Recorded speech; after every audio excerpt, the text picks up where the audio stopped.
यासीन, कसम है कुरान की जो हिकमत से भरा हुआ है।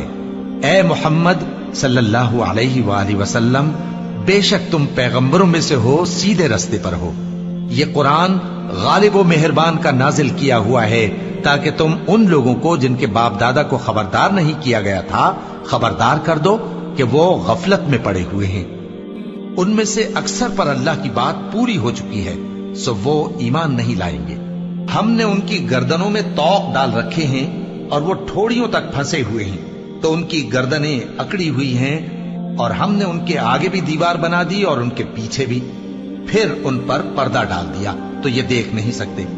और तुम इनको खबरदार करो या न करो, इनके लिए बराबर है, ये ईमान नहीं लाएंगे।